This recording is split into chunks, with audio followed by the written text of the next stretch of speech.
বুধবার রাজ্যে দ্বিতীয় দফার নির্বাচন। হুগলির ধনিয়াখালীর অনন্তপুর প্রাথমিক বিদ্যালয়ে ভোটদান কেন্দ্রকে মডেল ভোট কেন্দ্র হিসেবে চিহ্নিত করেছে নির্বাচন কমিশন। তাই প্রশাসন সেই ভোট কেন্দ্রকে বিয়ে বাড়ির থিমে সাজিয়েছে। ধনেখালীর গর্ব তাঁতশিল্পকে সম্মান জানিয়ে এই প্রচেষ্টা। গেটের সামনে সেন্ট্রাল ফোর্স এবং সেলফ হেল্প গ্রুপের মহিলারা ভোটারদের গোলাপ ফুল দিয়ে স্বাগত জানান। ভেতরে ভোটারদের জন্য তৈরি হচ্ছে কফি, লস্যি, বাজ্যে সানাই। দূর থেকে দেখলে মনে হবে যেন কোনো একটি বিয়ে বাড়িতে প্রবেশ করছেন ভোটাররা। পাশাপাশি ভোট দেওয়ার জন্য ভিতরে মহিলা এবং পুরুষের লম্বা লাইন। এরকম মনোমুগ্ধকর পরিবেশে ভোটাররা ভোট দিয়ে বেশ খুশি জানালেন তারা। গোলাপ ফুল দিচ্ছেন কি ব্যাপার? মডেল বুথ হওয়ার জন্য, মানে হুগলি জেলার মধ্যে স্কুলটা মডেল, সেই জন্য বুথটা মডেল হওয়ার জন্য সবাইকে স্বাগত জানানো গোলাপ দিয়ে।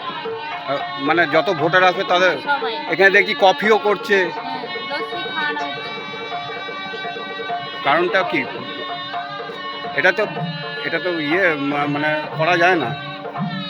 হ্যাঁ, এটা ইয়ে থেকে মানে সরকারিভাবে করা হয়েছে। ভোট হচ্ছে মডেল স্কুল, এইখানে সানাই বাজছে, কেমন লাগছে? ভালো লাগছে। কখনো আগে দেখেছেন এইরকম? না, কখনো দেখিনি। এই প্রথম। এই প্রথম। ভেতরে আবার কফিও খাওয়াচ্ছে, কফি লস্যি খাওয়াচ্ছি, লস্যি খাওয়াচ্ছে, গোলাপ ফুল দিচ্ছি। গোলাপ ফুল দিচ্ছে। কেমন লাগছে? কোনোদিন এরকম কোনোদিন আগে দেখেছেন? না, আগে কোনোদিন দেখিনি। কেমন অনুভূতি হলো? ভালো লাগছে। ভোট দিলেন ভালোভাবে? নির্বাচন কমিশনের এই পদক্ষেপ সাধারণ মানুষকে ভোটমুখী করার একটি প্রয়াস বলে মনে করা হচ্ছে। হুগলির মানুষ এই পদক্ষেপের জন্য বেশ খুশি। ভোট কেন্দ্রে কোনো অশান্তি নেই, মানুষ শান্তিতেই ভোট দিচ্ছে। প্রশাসনের এই পদক্ষেপ সাধারণ মানুষকে আরও বেশি ভোটমুখী করেছে বলে মনে করা হচ্ছে। হুগলি থেকে সুভাষ মজুমদারের রিপোর্ট, ক্যালকাটা নিউজ।